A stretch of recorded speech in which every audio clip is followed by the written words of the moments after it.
proposed Puerto Azul development project on northern Two Keys has seemingly hit another snag, as ownership of Sandbore and Northern Keys is being called into question. The pair of islands collectively make up an ideal resort location for the billion-dollar investment.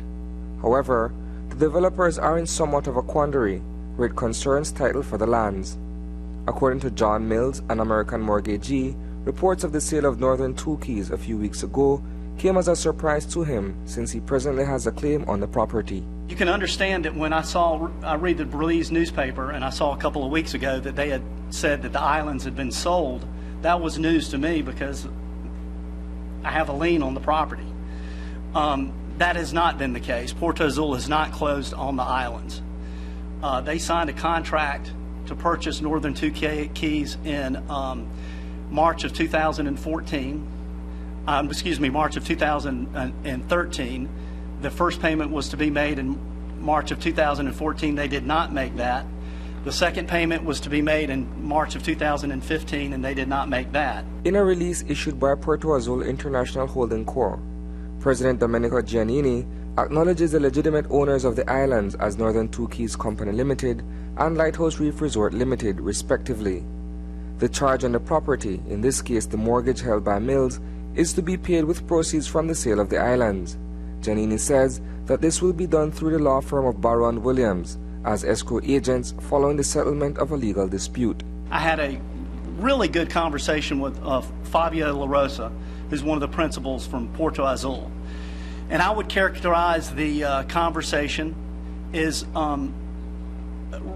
both alarming and encouraging. I think that Puerto Azul has a true belief that they can do a sustainable project out there. They truly have, I think they're well intended in terms of what they're trying to do.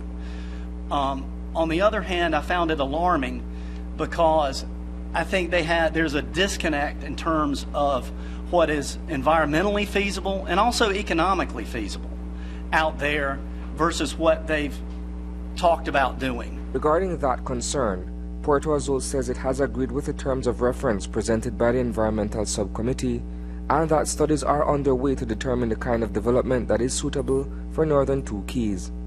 The final project proposal is contingent upon the results of the studies. I think they have a long way to go in terms of their understanding about what can actually be accomplished. Everyone in the conservation community included believes that there needs to be development on Northern Key.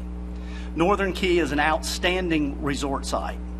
It is a viable development property that the people of Belize need to recognize that it should be developed in a very conservation-minded way where it creates jobs, creates activity, and actually some development out there will in fact help the environmental situation. On June 12, 2014, a consortium of environmental NGOs, including Oceana and the Belize Audubon Society, formally expressed concerns related to the scope of the project.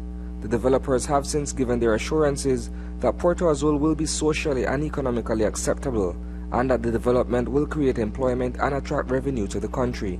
For Mills, bringing awareness to the situation at Northern Two Keys is of environmental and financial significance, since he too is invested in the islands. It's a combination of the two. Clearly I have a financial interest, and but at the same time I'm totally committed to the conservation aspect of it. Puerto Azul, I have, in terms of criticizing, as Fabio said yesterday, he really wants to do something that everybody approves of. Lighthouse Reef concludes the statement from Puerto Azul is, quote, a key part of all Belize's abundant natural resources and national heritage.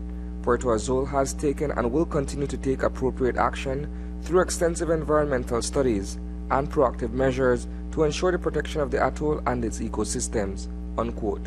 Reporting for News 5, I am Isani Kayatano.